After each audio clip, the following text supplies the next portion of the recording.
Welcome to Wordbirds, where you'll hear content conversations directly from the flock. Join Christopher Willis in conversation with content experts and thought leaders as they chat about how to make the most out of your words in business. Here's your host, Chris.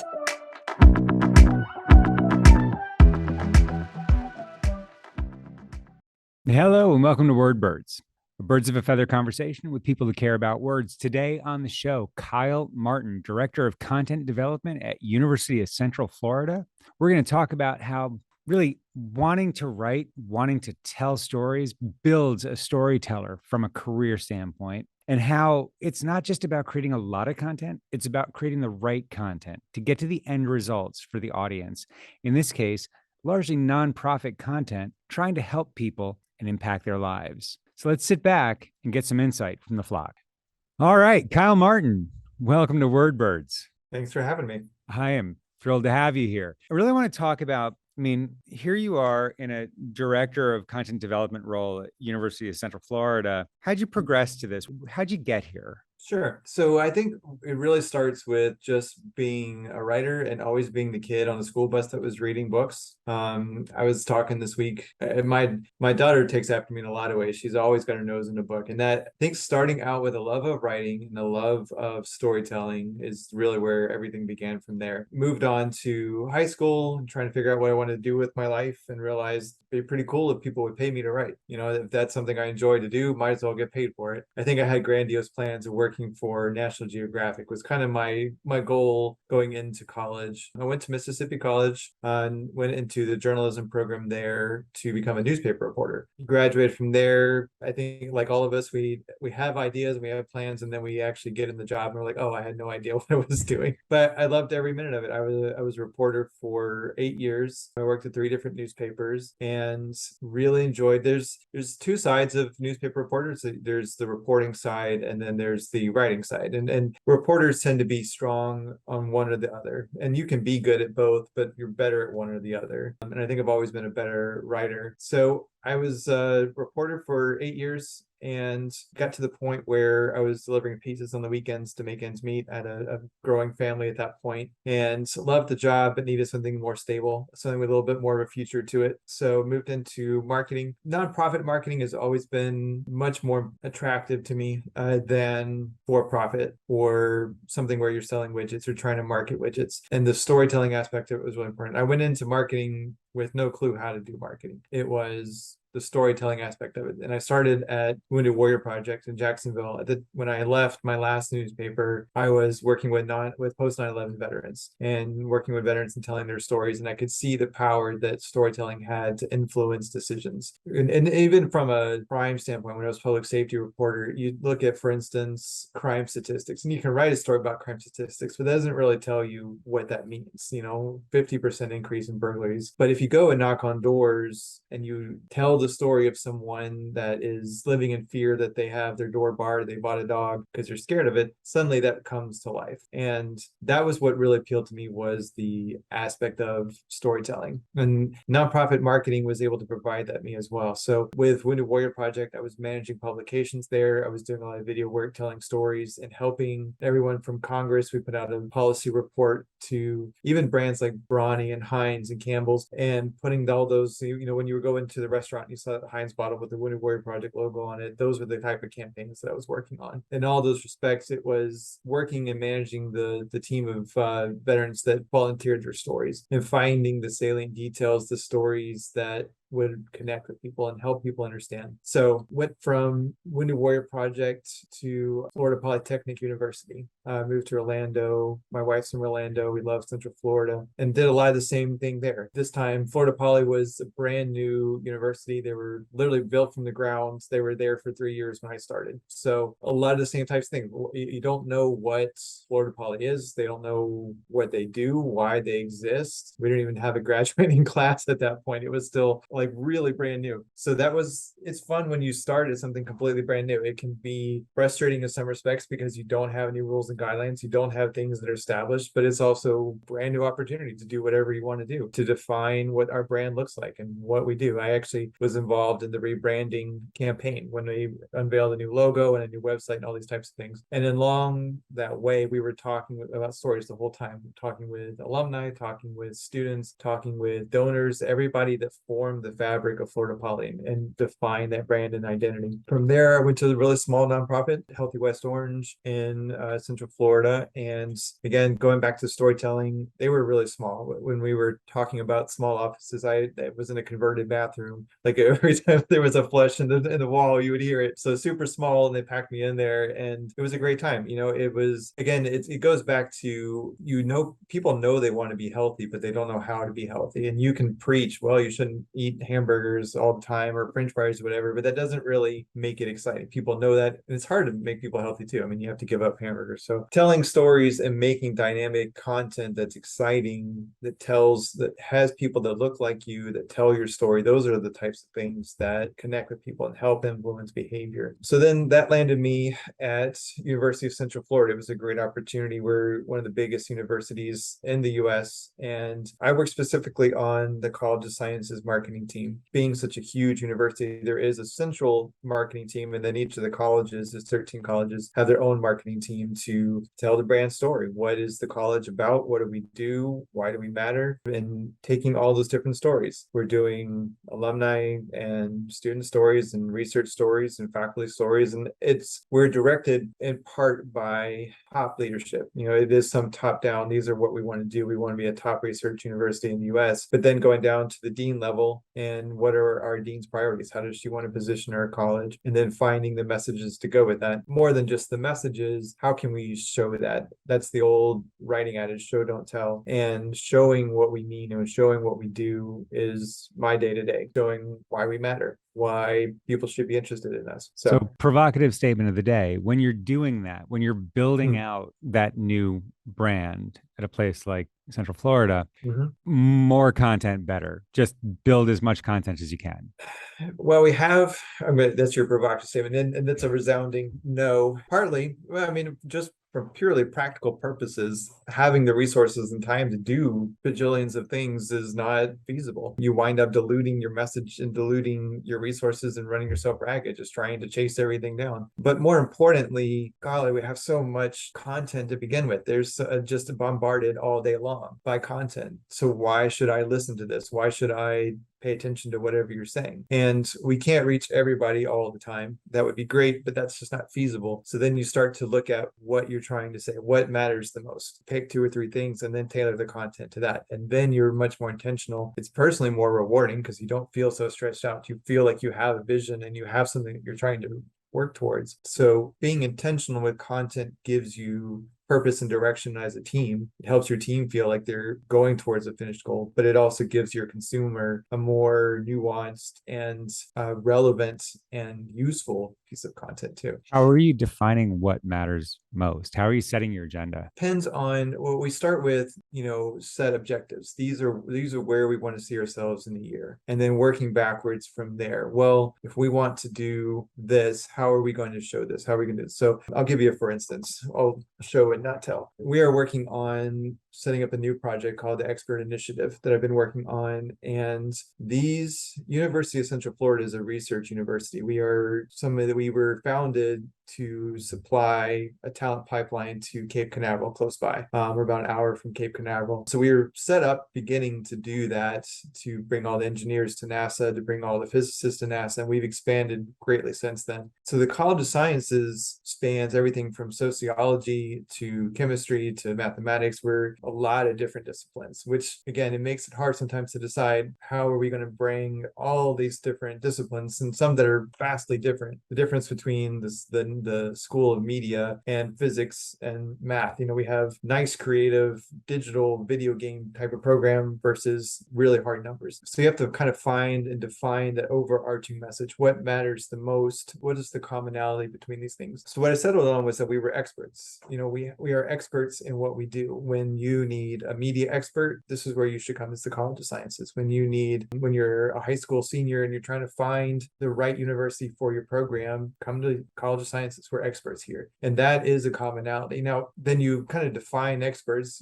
I feel like if you have a PhD and you're teaching at a major university, you're already an expert. But we have people that are quoted in Fortune magazine. We have people that are quoted in the New Yorker. We have really high-ranking faculty as well. So it's defining an expert and deciding how are we going to fit everything through that lens? How are we going to define everybody as an expert? And what does an expert mean? Why does that? And so that's the process of doing that. But it's finding an overarching umbrella and finding one commonality, one theme, and then building on that from there. Why are we so afraid of contractions at this company? Hasn't, wasn't, isn't, doesn't, shouldn't? We're not writing academic essays here, people. This employee is disgruntled. They're disgruntled because their company's content creators aren't aligned. They need Acrolinks, the content platform that ensures effortless alignment across every team. Consistency in tone, inclusive language, scannability, and more. No matter what kind of content you're creating, we've got you covered. And then so once you find that, what's cutting through the noise? There's so much content out in the world, and there's so much competition just for what you do. Yeah. How do you cut through and differentiate? Visual is super important. Seeing a face is already giving you more than you need. Video, photography, those type of things are not unique in the content sphere, but I think seeing somebody's eyes makes a difference already. And then finding unique aspects of it. Once you decide, okay, we are going to be experts, how are we experts? Yeah, how are we different than University of Florida, University of South Florida, or any other university? And finding the experts that can speak to things that are unique, things that are cool.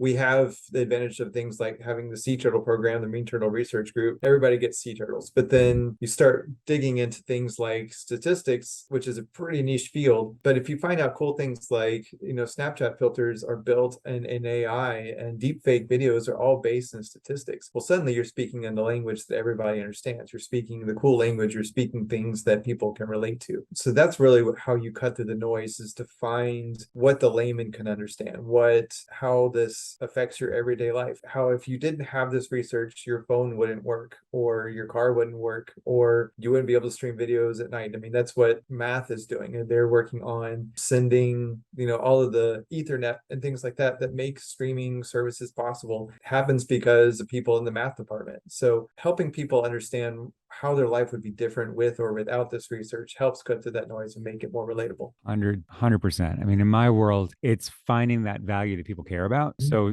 selling B2B software, if I latch onto a benefit that nobody gets compensated for, I can help you reduce the time it takes to get through your editorial process. Cool. Nobody asked me to do that. I'd love to do it, but nobody asked me to do it. But you find that thing that people are. We can help you create more revenue from your content. Oh, everybody cares about that. More conversion points. Everybody cares about that. More leads as a result of it. Oh, everybody cares about that. And that's where you differentiate. It's super fun to make things up and tell that super creative story that resonates with us at the time, but finding that nugget that gets you through to the individual and says, this is a problem that you have and this is how you solve it. I think that's how you cut through. I mean, looking at you and where you are, you're a storyteller through and through, to the point where it's part of your link on your LinkedIn page. And in your current role, you've ascended to management. You're the director of your group. What's different about that and that take on responsibility across a wider swath of your business than just getting to tell the story? Sure. It's challenging in some respects. I would rather spend 6 hours editing a video. That's what I really enjoy doing, and writing and editing and doing all the creative stuff. That's what gets me jazzed up. That's what I enjoy. That's what I come to work to do when my brain starts firing. So taking on director type of role, suddenly you're doing HR decisions and you are looking at budgets and doing the things that make creative people's skin crawl. That's just like, oh, I got to sit at a table and I have to sit in a meeting for 2 hours. And, I would rather doodle and look out the window and think about things. That's where my space is. My introverted space is daydreaming. I get to do that on my drive. And so there is that conflict. There is that nature versus the job that I'm doing. But the cool aspect of it is you get to set the strategy too. And you get to say, hey, this is where we're going to go. And when you have the right people in place and you have people that you trust, they're creative types too. And you can say, hey, we really want to achieve this. How would you do that? And seeing people's eyes light up and see them come back to you with ideas is rewarding too. You can have that bouncing off conversation and you can see what they enjoy doing. I don't know everything. I don't have the best creative vision all the time. There's things that people come up with that I've never even thought about that makes us such a better, more richer workplace. So that's the rewarding aspect of from a director management type of standpoint, is saying, these are some of my ideas. These are the framework that we have to work in. I set the framework and say, we're trying to achieve this and we need to do XYZ number of videos, but you have the free reign to tell me how you want to do those videos, how we can fit this messaging. What am I not thinking? What am I missing? And so you can still have those creative conversations. You're just leading, you're almost more the conductor on the train, and you have all of your people behind you leading the train. So whether it's something you're leading or something you're actually doing over the next, I don't know, 6 to 12 months, what's the number one initiative for you, and how are you going to know if it's successful? That's a great question. We're going to continue to work on our expert initiative. Next steps is fleshing out those stories. We have 8 departments and 2 schools. We have a lot of people to reach out to, a lot of people to pin down and to get those story leads going. And then we're going to start fleshing out our content from there and looking and maximizing each piece of content that we do. Each interview is not just one story. Each interview is a social media piece of content. It might be a short video. It might be, a feature on the website. It might be a physical hard poster that we put up. So that's how we're going to be working on strategy. How are we going to maximize each piece of content? And the metric side of it, again, that kind of wars with my creative side of it too, and sitting down and looking at the hard numbers. But yeah, we're going to be looking at website visits to see how many people are coming back to that, looking back at our social media metrics to see how those posts are performing, to see what doesn't perform well, what lands flat, where we can improve. This is, stage 1 to see what if this is something that's never been done before, which is fun too. So we'll see how this works. And I think 6 months is a great window. Let's see how far we can get with this. Let's see what lands and then revise it and see what we could do better. So I guess the first step is to look at social media, see the engagement, the end goal. So that if that's the 6-month goal, the 12-month goal must be registrations. Like, it has to lead to something. Yeah. Well, that is the challenge of what we do, is that we don't have a traditional marketing model. We're not selling widgets and we're not trying to influence behavior in the traditional marketing sense of the way. And that's kind of where I've been thinking critically about what we do and why we do that. Going back to why we create content, what are we trying to achieve? And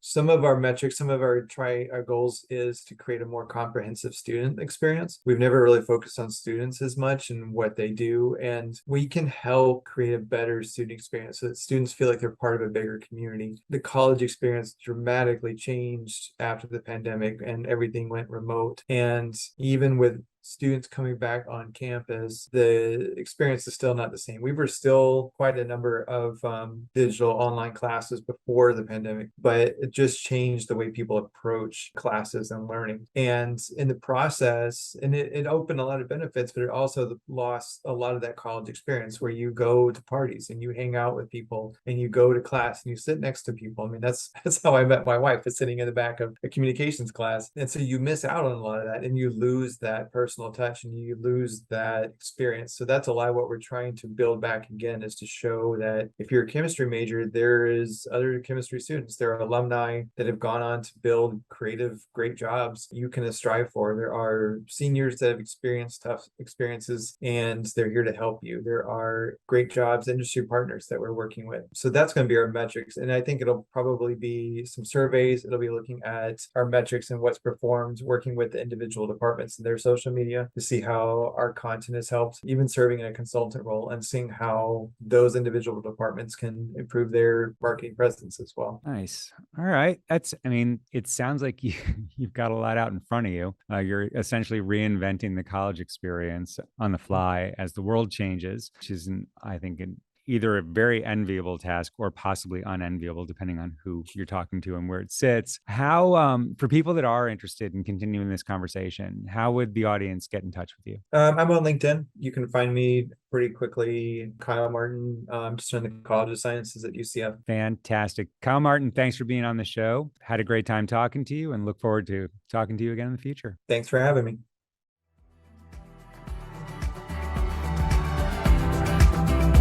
Thanks for tuning in. Make sure to join us next time for more insights from people who love words. This podcast was brought to you by Acrolinks. Continue honing your enterprise content by checking out other episodes at acrolinks.com/wordbirds. If you have questions or comments, feel free to get in touch with Chris and his team by sending a message to word.birds@acrolinks.com. That's all for now. See you next time.